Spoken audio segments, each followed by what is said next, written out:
हर हर महादेव। आज बहुत ही सुंदर विषय पे आज चर्चा होने वाली है।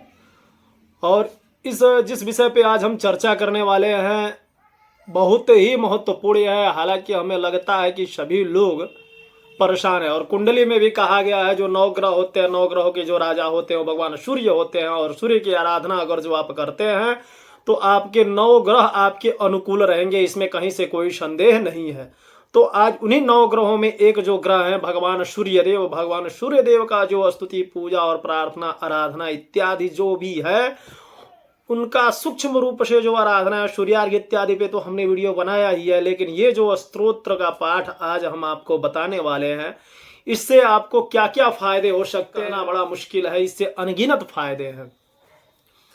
इसमें अगर जो आपको इस स्तोत्र के पाठ से मैं बता दूं कि व्याधियों का शमन होता है, वहीं मतलब इसका विशेष रूप से प्रयोग किया जाता है। शरीर में कोई व्याधि पीड़ा रोग इत्यादि हो तो उसके शमन के हेतु इस स्तोत्र का पाठ किया जाता है। कुंडली में अगर सूर्य नीच का हो, अगर जो आपका कोई कार्य नहीं बन पा रहा हो, तब भी आप इस स्तोत्र का पाठ करते हैं तो आशानुकूल आपको फल की प्राप्ति होगी। वहीं पे अगर जो आपको पापजन्य दोष हो, बाधा इत्यादि, कुष्ठ रोग भी हो अगर जो आपके शरीर में या आपके परिवार में, तो उनके नाम से संकल्प इत्यादि करके आप अगर जो ये पाठ करते हैं तो इसका बड़ा ही महत्वपूर्ण है। तो चलिए जानते हैं आखिर में ये कौन सा पाठ है और इसका क्या विधि है, किस तरह से इसका पूजन करना चाहिए, मतलब किस तरह से इस स्तोत्र का पाठ करना चाहिए, इन सारे विषय के बारे में जानेंगे। तो चलिए वीडियो को शुरू करते हैं। वीडियो शुरू करने से पहले करूंगा आप लोगों से एक छोटा सा रिक्वेस्ट कि अगर जो आप लोग हमारे चैनल में नए हैं तो कृपया चैनल को सब्सक्राइब कर ले और बगल में लगे बेल आइकन को भी दबा ले ताकि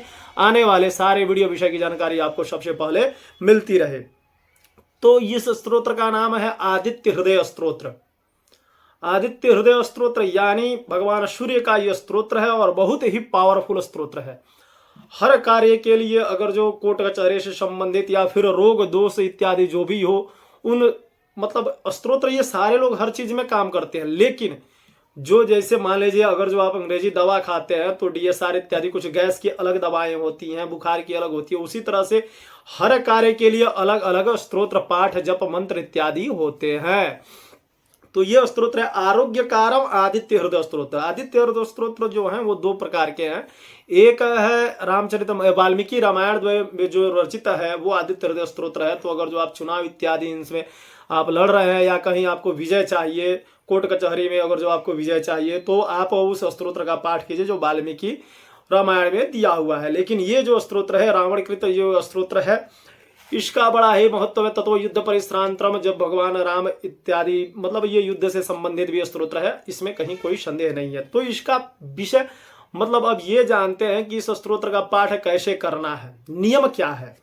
तो इसका जो नियम है आरोह और अवरोह क्रम में इसका पाठ होना चाहिए, यानी बढ़ते क्रम में और फिर घटते क्रम में। बताते हैं कि 12 दिन तक आरोह क्रम में यानी 12 दिन तक बढ़ते क्रम में, पहले दिन एक पाठ किए, दूसरे दिन 2 पाठ, तीसरे दिन 3 पाठ, इस तरह 12वें दिन 12 पाठ करेंगे। फिर उसके बाद से 12 दिन के बाद आप फिर अवरोह क्रम में आएंगे, यानी 13 पाठ किए, 13 के बाद से फिर 12, 12 के बाद से फिर 11, 11 के बाद से फिर 10, 9, 8, 7, 6, 5, 4, 3, 2, 1। इस तरह से तो हो गया आपका पाठ का क्रम। अब पाठ क्रम करने के बाद से आती है हवन की विधि।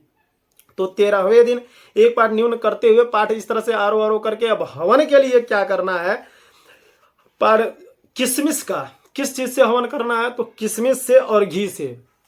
किशमिश को घी में मतलब किशमिश को डाल देना है और उससे हवन करना एक एक स्तोत्र पाठ से। इसके पाठ करने के पहले क्या करना है तो पाठ करने से पहले आपको आचमन प्राणायाम इत्यादि करने के बाद से जो हम शुरू से बताते रहते हैं संकल्प इत्यादि कर लीजिए। संकल्प आचमन सब करने के बाद से फिर आपको विनियोग करना है। विनियोग में क्या बोल रहे हैं तो मत्स्य श्री आदित्य हृदय स्तोत्र मंत्रस्य श्री कृष्ण ऋषि सूर्य आत्मा त्रिभुवनेश्वरो देवता अनुष्टुप छंद हरित हयरथी दिवाकर घृणरिति बीजम। ओम नमो भगवते जात वेद से इति शक्ति। ओम नमो भगवते आदित्याय नमः इति कवचम। ओम अग्निर्देवता इति अस्त्रम। ओम नमो भगवते तुभ्यम आदित्याय नमो नमः श्री सूर्य नारायण प्रत्यर्थे जपे विनियोग। इस तरह से आप विनियोग कर लेंगे। विनियोग उसके बाद से फिर करादि न्यास न्यास इत्यादि करना है, फिर हृदयादि न्यास करना है। न्यास जैसे ओम रांग उष्टाभ्याम न्यास का मतलब अगर जो आप नहीं जानते हैं, देखिए किसी चीज़ को करने से पहले उसका जिस दिन आप मतलब जान जाएंगे कि इस चीज़ का अर्थ क्या होता है, तो उसको करने में और आनंद आता है और उसका परिणाम और भी अच्छा आपको प्राप्त होता है। तो यहाँ पे न्यास, करादिन्यास, हृदयादिन्यास अगर जो आप नहीं जानते हो तो आप एक बार कमेंट कीजिएगा। कमेंट करेंगे कि न्यास का मतलब क्या होता है, न्यास की विधि क्या होती है, सारा चीज़ आपको मैं अगले वीडियो में बता दूंगा। फिर उसके बाद से भगवान भास्कर, भगवान सूर्य नारायण का ध्यान करेंगे। ध्यान करने के बाद से स्तोत्र का पाठ करेंगे, जैसे ओम नमो भगवते तुभ्यम आदित्याय, नमो नमः आदित्याय सविता सूर्य खग पूषा गवस्तिमान। इस तरह से इस स्तोत्र का पूरा पाठ कीजिए। और पाठ के लिए पूरा जो उधर से हम विधि बताए हैं आरोह अरोह क्रम में विधि, इसको कीजिए। उसके बाद से सूर्य भगवान को 4 अर्घ दीजिए। पाठ जब आप कर लेते हैं तो भगवान सूर्य को 4 बार अर्घ देना है। जैसे अब पीछे जो एक और जो आदित्य हृदय स्तोत्र उसमें जो अधिकांश लोग वही करते हैं, तो उसमें क्या करते हैं कि गायत्री का जप इत्यादि करते हैं, लेकिन इस आदित्य हृदय स्तोत्र में कहीं से गायत्री जप इत्यादि कुछ नहीं करना है। आपको जो विधि बताई गई है उसी विधि के अनुसार आप कीजिए।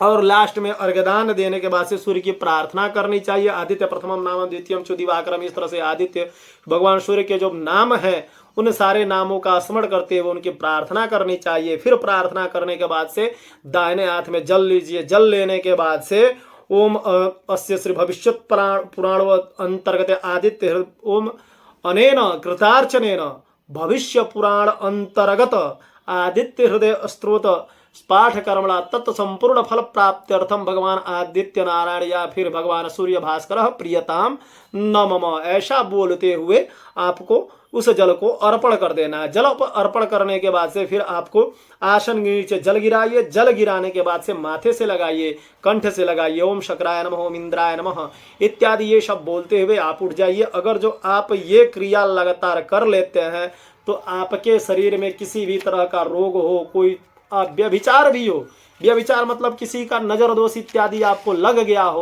वैसा भी दोष अगर जो आपके शरीर में उत्पन्न है या हो रहे हैं या आपको लग रहा है कि ऐसा हुआ है हमारे साथ, तो इस स्तोत्र का पाठ कीजिए। बहुत ही फलदायी होगा, इसमें कहीं से कोई संदेह नहीं है। मिलते हैं फिर से किसी नए जानकारी के साथ, तब तक के लिए हर हर महादेव, हर हर